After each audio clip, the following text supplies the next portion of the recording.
My adopted sister and I lived in the same house for 7 years, but to her, I was a ghost. Hey everyone, before we get into the video, don't forget to subscribe and smash that like button if you want more stories just like this. Thanks for the support. My name is Isabella, and I'm 17 years old. For the last 7 years, I've shared my home, my parents, and my life with a ghost. Her name is Aurora, and she's my adopted sister. We didn't grow up together. My parents brought her home when I was 10 and she was 8. She was a quiet, beautiful child with wide, watchful eyes that seemed to take in everything and give away nothing. In the beginning, I tried. I really did. I offered her my favorite stuffed animal, a well-loved teddy bear with one button eye. I left it on her new bed. When I checked later, it was sitting perfectly in the center of her pillow, untouched, as if it were a museum piece.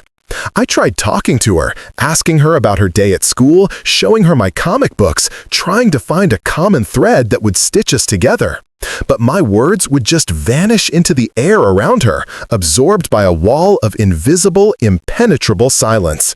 She never spoke a single word to me. Not a hello in the morning, not a pass the salt at dinner, not a good night. It was a complete and total erasure.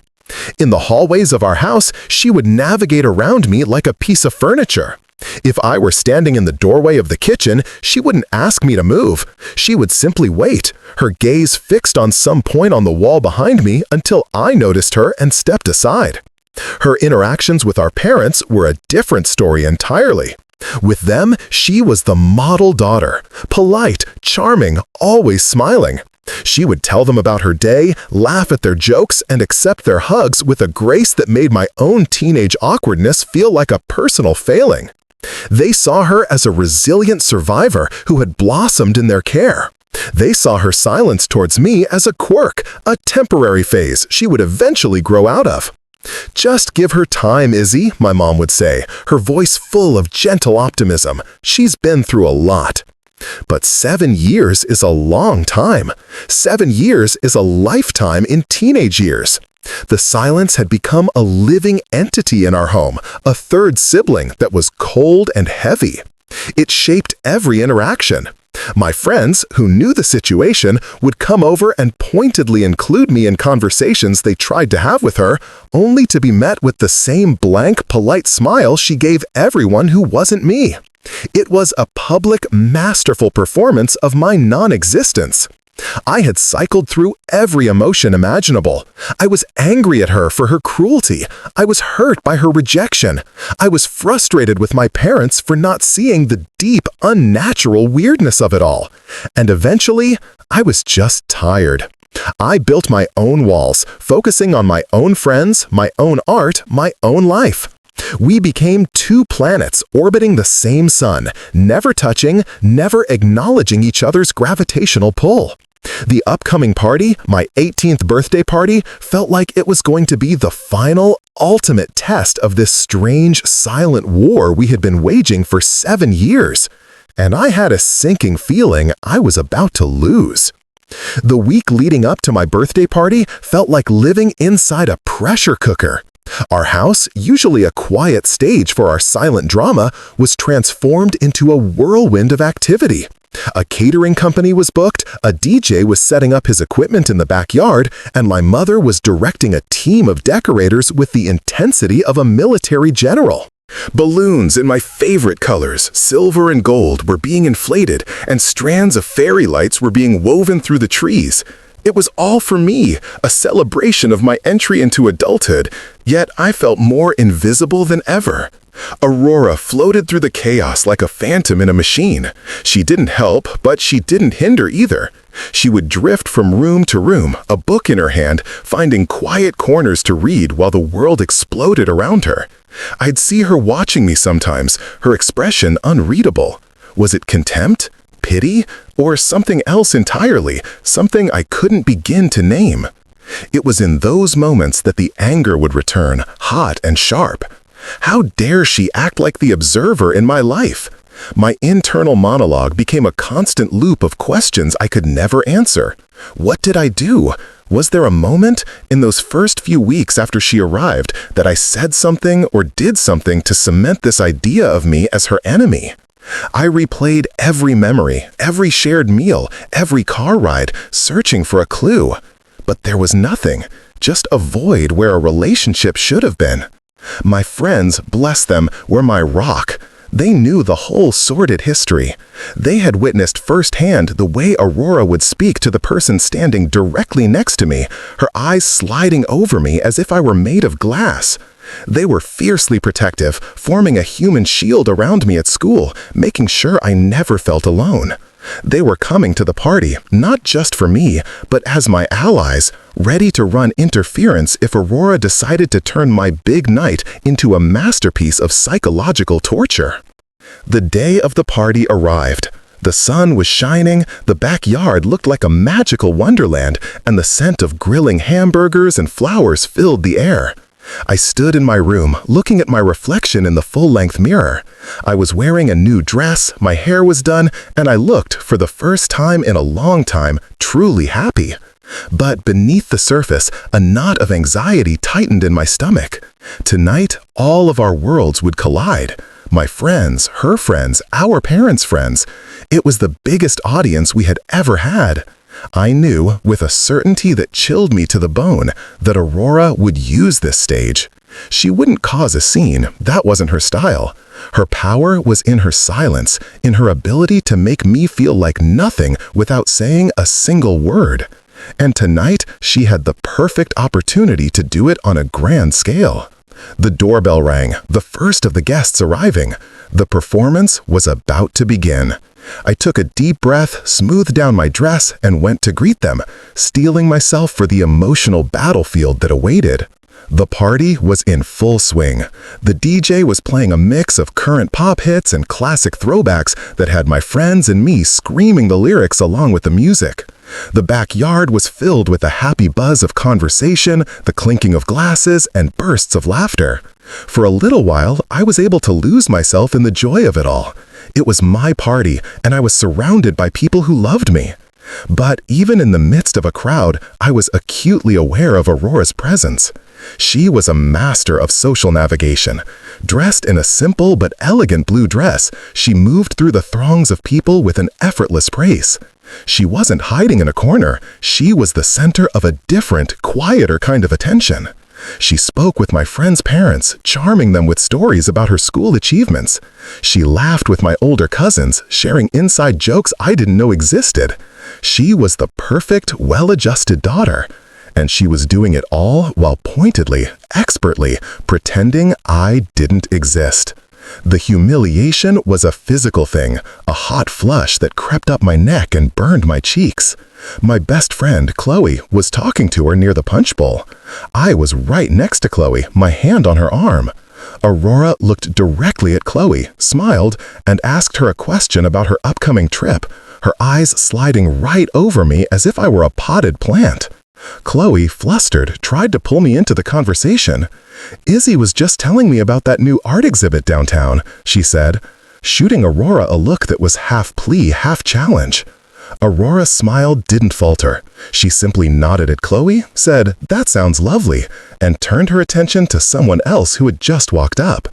The message was clear, delivered with surgical precision. You are not part of this. You are not part of anything. I felt a wave of anger so intense I had to walk away. I found myself standing by the edge of the pool, watching the colored lights dance on the water surface, fighting back tears. As I stood there, I watched her. I watched her interact with my parents. She would touch my father's arm as she spoke to him. She would laugh at something my mother whispered in her ear. She was performing a role, the grateful, perfect daughter. And then I saw it, a flicker in her eyes. After a particularly charming conversation with one of my dad's business partners, she glanced across the yard, her eyes finding me for a split second. The look wasn't contempt or pity, it was calculation. She was assessing the room, assessing my parents, assessing me. It was then that a chilling thought struck me. This wasn't just random cruelty. This wasn't just a weird personality quirk. This was a performance with a purpose.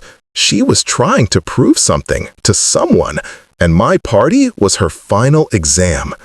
Just then, my dad tapped a spoon against his glass, the familiar chime cutting through the music. He was standing on the patio steps, a microphone in his hand, with Aurora standing right beside him, a picture of serene filial devotion. The knot in my stomach tightened into a cold, hard stone. This was it, the moment she had been waiting for. A hush fell over the party as my father beamed at the crowd, his arm draped affectionately around Aurora's shoulders. He thanked everyone for coming, his voice warm and amplified by the microphone. He launched into a speech, the kind of proud, slightly embarrassing speech fathers are known for giving. He talked about how quickly the years had flown by, how he couldn't believe his little girl was already 18. He spoke of my kindness, my artistic talent, and my bright future. Then, he did something that made my breath catch in my throat. He turned his attention to the girl standing next to him. And of course, he said, his voice thick with emotion, I couldn't be prouder of my other daughter, Aurora. He went on to praise her strength, her resilience, and the incredible progress she had made since becoming a part of our family. He called her an inspiration. The irony was so thick I could taste it. He was praising the girl who had spent 7 years methodically erasing his other daughter from her life. Aurora, for her part, played her role perfectly. She smiled, a single glistening tear tracing a path down her cheek. She looked out at the crowd, and for a fleeting moment, her eyes met mine. The mask of serene perfection slipped, and I saw something raw and desperate in their depths. It was a look of pure, unadulterated fear. Then came the bombshell. My father announced that he and my mom had a special gift for us. This isn't just a birthday present for Isabella, he clarified. It's an investment in both of our daughters' futures. My mom stepped forward, holding up 2 glossy, full-color brochures. They were for a prestigious and incredibly expensive summer study abroad program in Paris. The pictures were stunning. The Eiffel Tower, the Louvre, charming cobblestone streets. It was a dream I had once mentioned in passing, a fantasy I never thought would be possible. My heart started to pound. A summer in Paris. It was the most incredible thing I could imagine. But then my father's next words sent a shockwave through the entire party. We've saved for a long time to be able to offer this opportunity, he said, his smile unwavering. But as you can imagine, it's a big expense. We can only afford to send one of you this summer. The air grew heavy with a stunned, uncomfortable silence. He looked from me to Aurora, his expression one of fatherly expectation. So, he concluded, we want you two to talk it over and decide together who should go. We think it'll be a wonderful bonding experience for you. The world seemed to tilt on its axis. They hadn't just given me an incredible gift, they had turned it into a competition, a public, high-stakes competition between me and the girl who refused to even acknowledge my existence. I looked at Aurora. The perfect, polite smile was gone. Her face was pale, her hands were clenched into fists at her sides, and she was staring at the brochures in my mother's hands with an expression of such intense, raw desperation that it took my breath away. It wasn't greed, it wasn't entitlement, it was a look of someone drowning, and the Paris trip was the only life raft in sight. In that single, horrifying moment, the entire 7-year history between us was rewritten. The silent treatment, the cold shoulders, the public erasure, it was never about hating me. It was always about this. It was about survival. The announcement hung in the air, poisoning the festive atmosphere. The music seemed to fade into a dull, distant thrum. My friends were staring at my parents with open-mouthed disbelief, their protective instincts on high alert. I felt frozen, my mind struggling to process the sheer emotional clumsiness of what my parents had just done. They had taken a fragile, volatile situation and doused it in gasoline, all while believing they were lighting a candle for sisterly bonding. I looked from their proud, smiling faces to Aurora's stricken, tear-streaked one. And then, without a word, she broke. She turned and fled, pushing past guests, running from the backyard and into the house. My parents, their smiles finally faltering, hurried after her, calling her name. I was left standing there, the center of a silent, gaping circle of onlookers, the unwanted star of a drama I hadn't known I was auditioning for. After a moment of shocked paralysis, I followed them.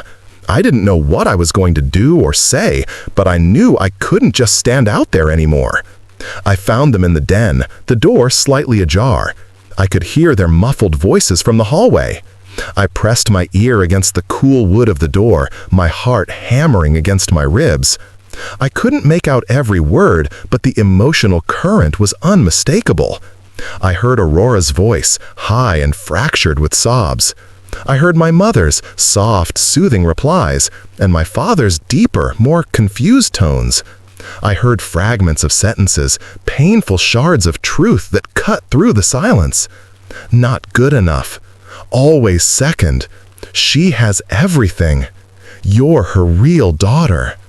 Each phrase was a key, unlocking a door to a room of pain I never knew existed. It was a confession, years in the making. A few minutes later, the door opened and my mother stepped out, her face etched with a weary sadness. She saw me standing there, and her shoulders slumped. She led me to the living room, and we sat on the couch, the ruins of my party still audible outside. She finally told me everything. She told me about Aurora's early life, a story of profound neglect and instability in the foster care system. She explained that Aurora had learned from a very young age that love, security, and even basic necessities were things you had to compete for. She had seen siblings pitted against each other, seen resources given to the needier or better-behaved child. When she came to our family, she saw me not as a sister, but as her permanent, unbeatable rival.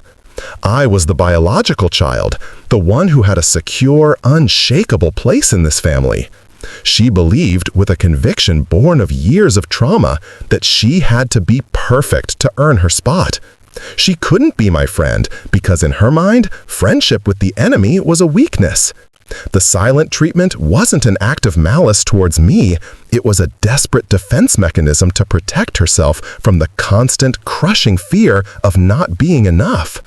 The Paris trip wasn't just a trip to her, it was the ultimate prize, the final proof she needed that she had finally won the unwinnable competition for our parents' love.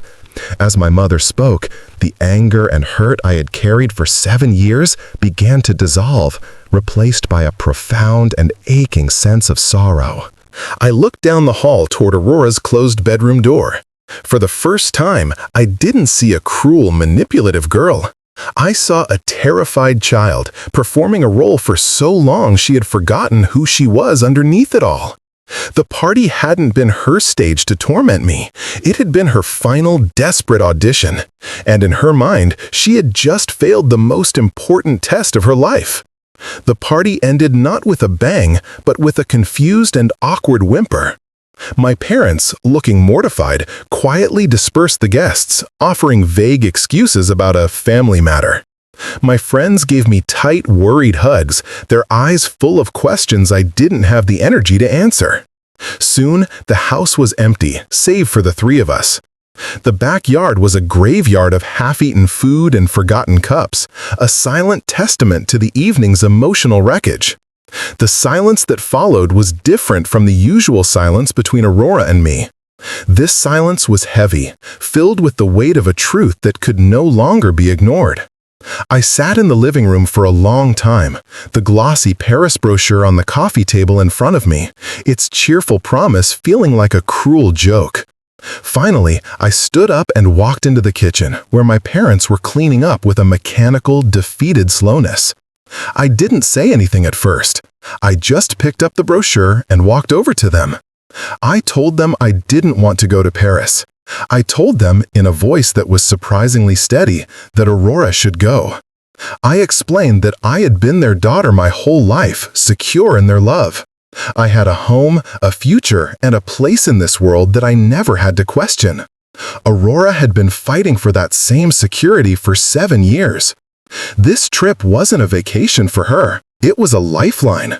It was a chance to finally feel like she had won, that she was worthy. Sending me would only confirm her deepest fear, that I would always come first. Sending her was the only way to show her that her place in this family was just as real and just as permanent as mine. My parents looked at me, their eyes filled with a mixture of relief and an overwhelming pride that had nothing to do with birthdays or parties. I knew I couldn't force a conversation with Aurora. Words had been our battlefield for so long, a truce had to be called on different terms. I went to my desk and tore a sheet of paper from a notebook. I wrote 2 simple sentences on it. "Paris is yours. We'll talk when you're ready." I walked down the hall to her closed door and slid the note underneath. I didn't wait for a response. I just went back to my room, my heart feeling lighter than it had in years. An hour later, as I was getting ready for bed, my bedroom door creaked open.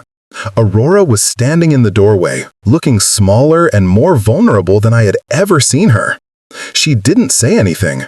The silence was still there, but it felt different now. It was no longer a weapon. In her outstretched hand, she held a small, slightly crumpled piece of paper. It was a drawing, done in pencil. It was a picture of 2 girls, one with dark hair like me and one with light hair like her, standing side by side and holding hands under the Eiffel Tower. At the bottom, she had written both of our names. It wasn't a magical fix. The 7 years of silence couldn't be erased in a single night. But as I took the drawing from her hand, our fingers brushing for the first time I could ever remember, I knew the wall had finally come down. The party hadn't revealed who she really was in the way I had expected. It hadn't exposed a monster. It had revealed a wounded, desperate girl. And in doing so, it had given us both a chance to finally see each other and to begin.